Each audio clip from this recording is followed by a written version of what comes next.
failure is the mother of success. This is a phrase elementary school teachers used to tell us, used to encourage us to keep trying if we flop something. Yet as we grow older, so many of us lose passion, lose tenacity, lose the shining dreams we once held dear. This was not the case for Suzushiro Sayumi. Through years upon years of failing school, failing auditions, failing at work, failing at everything, Sayumin struggled all the way to where she stands today, a top-level voice actress. This is the story of her endless struggles. Sayumin was a kid from the beautiful Yokohama area and was, to put it bluntly, a normie. She loved shows like Magical Do-Re-Mi and Ashita no Naja as a kid and grew up to watch mainstream anime in Japan such as One Piece and Gintama, but she was more of a sportsy kid. I mean, she did swimming, rhythmic gymnastics, the badminton club, and her dad even used to be a baseball player, so they'd play catch all the time. Very surprisingly, unlike many other voice actors, Sayumin's introduction to the voice acting industry would have nothing to do with anime, but instead her elementary school teacher. During her elementary school graduation, everyone was just having a casual talk about what do you want to be in the future. It was then that Sayumin's homeroom teacher said a single sentence that would resonate with her and change the course of her life forever. Sayumi's voice is crystal clear. Wouldn't she make a great voice actress? It may just sound like casual conversation, but as a kid, this kind of praise really sticks with you, gives you confidence. Nirika, what do you think about this elementary school teacher? Super based and super goated. Shortly after in middle school, Sayumi started to hold an innate interest in acting. One day, she randomly happened to come across Yuki Iguchi's radio and discovered that yes, voice actors do indeed host radio shows, which greatly interested her. It's not like she watched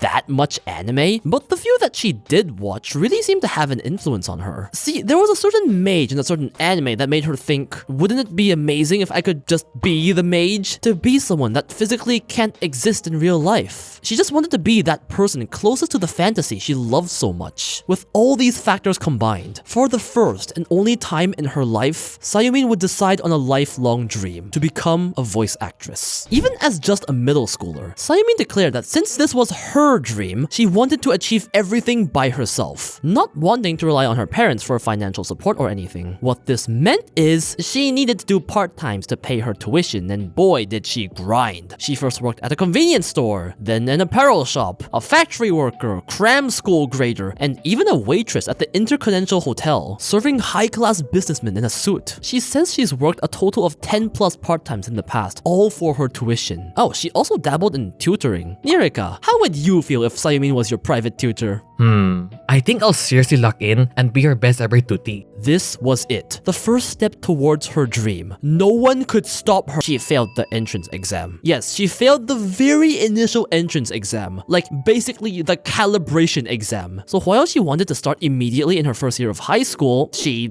couldn't. At the same time, Sayumin was part of the cheerleading club in high school. A very physically and mentally draining club to be in. Especially when, according to her, apparently she wasn't very good at it. Having to juggle school, part-times, and voice acting, her life was chaotic. She mentions her average day literally just being busy with whichever of these all day, then just getting home, sleeping, waking up the next morning, and leaving immediately for club activities and school. Rinse and repeat. Yet despite this chaotic as hell life, Sayumin mentioned that she never got burnt out. She'd start every day with the burning passion of youth and chasing her dreams. That was all she had on her mind. She had one goal and she wanted it. This lifestyle would continue on to her second year of high school, where she tried her skill again at the entrance exams, until she made a dawning realization. She'd still not saved up enough money, and at this rate, starting this year seemed to be impossible. Once again, it seemed like she couldn't even get her feet on the starting line, let alone move forward. However, her parents knew of her situation and decided to play a little game with her. 3 sticks and she would randomly pull one. If she pulled the correct one, they'd support her dream. Yes, now even Japanese parents rely on gacha to support your dream. I love Japan. Except this gacha was rigged and they planned to support Sayumi anyways, lending her money for whatever she needed for the remainder of the tuition. After thankfully passing the exams after the second attempt, Sayumi took the first step towards her dream at Japan Narration Acting Institute, Yokohama. Sayumi's time at her training school was not easy in the slightest. She experienced the joys of acting, she really did. But upon entering the school, she came upon a frightening realization. She wasn't special.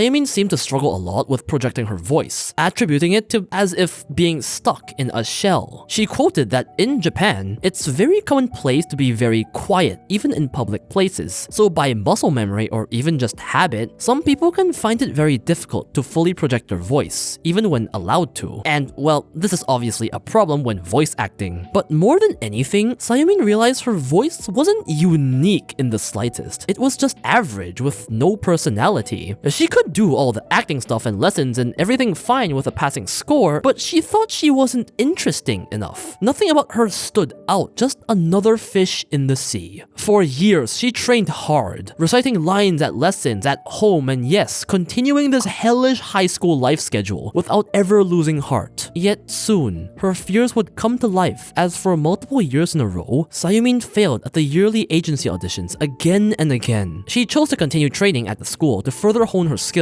and she did remark eventually getting over her voice projection problem. But after 2 years of failing auditions, she still got nowhere, being left in the dust by her peers. At the same time as her high school graduation, Sayumin made a dawning realization. For both university and voice acting school, perhaps it was time for a change, to move to Tokyo. Sayumin continued her lessons and struggles alongside part-times in Tokyo, but there was still this wall she couldn't seem to break, a certain something she couldn't overcome, until her savior came, Fukushima Jun. Widely known as the voice of Kazuma in Konosuba, he was her senior and came to give some advice to her. What this advice was? I don't know, but something shifted. And that year, Sayumin immediately passed the audition to agency Arts Vision. Sayumin to this day still thanks Jun for helping her break past this certain wall she was facing. She said it really helped her act with the idea of leaving a mark, even just a little, behind. Clearly it did help. This was the kickstart of Sayumi Nijika's career. And you know what? I'm unworthy of doing this angel justice, so I brought over Nirika, #1 Nijika and Sayumin simp,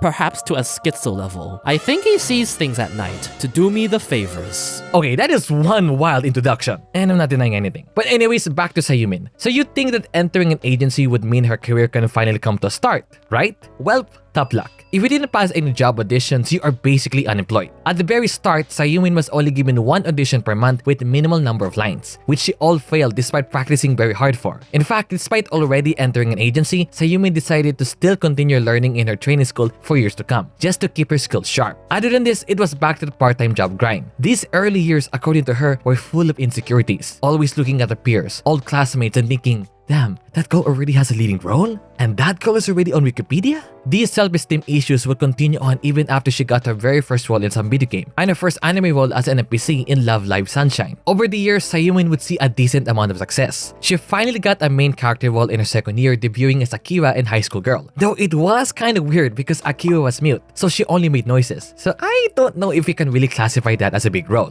2019, her third year, would be very kind to her though, immediately getting Kirie from the magnificent Kotobuki, Kei from Kaiguya-sama, Kei fans where you at? And Uka from Bokuben. Over the next few years, Sayumin's career would have its peaks and valleys, occasionally being flooded with auditions and sometimes left with none, which she mentioned was not very good for her mental health and was emotionally draining. With what she was building up, she managed to start a pretty successful radio show, met a dear friend Kusunoki Tomori, they're like best friends, and slowly but surely built up her name as a voice actress. Some notable roles include Korina from 86, Christina from Spirit Chronicles, Luria from The Quest Isekai, Holt from The Dawn of the Witch, This Lolly, Haru from Shine Post, and even gacha games like Blue Archive, Azure Lane, and Arknights. She eventually was awarded the Best Newcomer Award in 2020, and in 2022, she was selected for a role that would forever alter the course of her career. After years of hard work, her big break came when she was chosen to voice the one and only Nijika Ijichi. Nijika is what I believe to be Sayumin's greatest turning point. Bocchi the anime absolutely blew up in Japan, and even before the Season 2 announcement, let's go! Keisugaban was doing incredibly with multiple Billboard releases and huge concerts. I mean, they literally won the Best Singing Award last year at the Seiyuu Awards. Keisugaban brought Sayumin to witness new heights. She started learning the drums, performed on stages bigger than ever, and found a group of close comrades to go together with. she still occasionally shows up in Bocchi the Radio. Keisuke just had a giant live concert where everyone was finally starting to play their respective instruments. And I must say their flashbacker performance was really good. Sayumin locking in on the drums lock her place in my heart.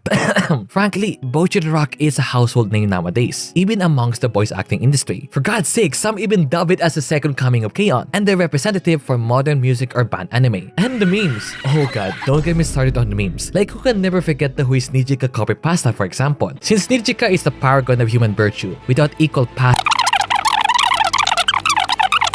And Sayumin herself officially acknowledged the Dorito meme, eating Doritos to celebrate Nijika's role. Simply put, voicing one of the leading roles from Bocchi the Rock looks so good in the resume. And the results speak for themselves as Sayumin took on more roles onwards. Ami from the Cafe Terrace and his Goddesses Season 2, This Girl in Frieren, a gay vampire lover, Romantica Ero from A Returner's Magic Should Be Special, Belle, Tama, the gal everyone loves, and even roles in the big name games. Kerara from Genshin, Hanya from Star Rail, and then Uma Masume. I mean, just look at the difference in the recent years. Sayumin probably hasn't reached the highest tier yet amongst the big names, but year after year, failure after failure, even if later than most voice actors, she's made it to this point. When you see a YouTuber do some documentary video of some celebrity, you usually expect some crazy story, rise to fame, full of drama or excitement, or perhaps even involving some pretty unhinged stuff. But if you're still here, don't you realize that Sayumin is just normal? She's literally just a normie bright girl you could find anywhere on the street that saw a dream, worked hard to save money, trained her skills, failed at every stage of the process, and got where she is after getting back up. That's just like any other industry. Heck, even what we're doing. Despite the title of voice actor, it's no different from you and I. She's not a shotacon, publicly at least. She doesn't suffer from crippling gambling addiction, doesn't have Bocchi level social anxiety, or has crazy prodigy skills, or has psychopathic tendencies. She really is just a normal person. On the radio shows, she talks about food and life. With her friends, she jokes and trolls. She lives like a normal person. In a way, she really is just like Nijika, an average girl with average skills who had a big dream. The other Keisuke seiyus even comment how she's like the sunshine of the group. And she even said that compared to before when she felt like her voice had no personality, she's finally starting to find the kind of role her voice is really fit for. The Genki girl. Which checks out because after so much failure, so much hard work, she's finally broken free of her shackles, overcome her walls, and built up her confidence brick by brick. In a recent interview, Sayumin reflected on her harsh past and said,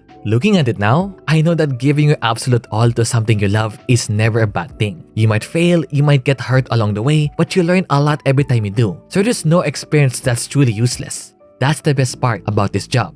And that's how endless failures brought this angelic voice actor to success. A very special thanks to Vicent Pagani and other Patreon members for supporting the channel. If you want to vote for future videos and more, be sure to check out the Patreon or membership. But yeah, that's it from me. Thanks for watching. Bye bye!